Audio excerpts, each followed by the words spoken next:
ہماری مسجد کے امام قاری یاسر سیالی صاحب انہوں نے عصر کی نماز پڑھائی تو کچھ پریشان لگ رہے تھے، تو میں نے پوچھا کیسا پریشان کیوں وجہ کہتے ہیں میں نے کہا کچھ تو ہے پیچھے اثرات بتا رہے ہیں.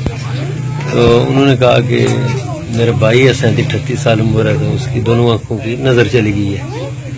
میں پھر 3 مہینے ہو گئے آر اسپتال میں لے کر گئے ہیں، لیکن ڈاکٹر بولتے ہیں کہ پیچھے سے لے کے یہاں تک تو لائٹ صحیح آ رہی ہے، لیکن آگے ہماری سائنس فیل ہو گئی ہے. 8 دفعہ لینس ڈال چکے ہیں لیکن نظر کچھ نہیں آتا ہے.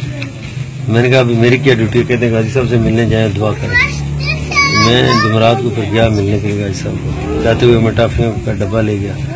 جب میں نے غازی صاحب سے بات کی تو انہوں نے بیچ سے 4 ٹافیاں نکالی، ان پر دم کیا. تو کہتے ہیں ماموں کس ٹائم واپس جائیں گے؟ میں 3:30 پونے 4 بجے.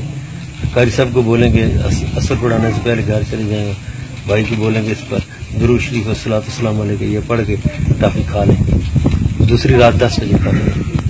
قاری صاحب کہتے ہیں میں گھر گیا، بھائی کو جو انہوں نے ترکیب بتائی تھی کیا ٹافی کھلائی. تو کہتے ہیں 5 یا 7 منٹ کے بعد وہ بھائی بولے یار میری آنکھوں میں کیا عجیب ہل چل ہے. تو کہتے ہیں رات کو جب 10 بجے دوسری ٹافی کھلائی ٹھیک 5 منٹ کے بعد وہ بھائی مجھے بولتا ہے یار میں نے باتھ روم جانا ہے. باتھ روم پہ 3 مہینے سے لوگ بھائی آج کو پکڑ کے لے کے جاتے. تو کہتا ہے یہ سامنے باتھ روم ہے، تم سب میرے سامنے کھڑے ہو. مجھے ساری لائٹ واپس آ گئی.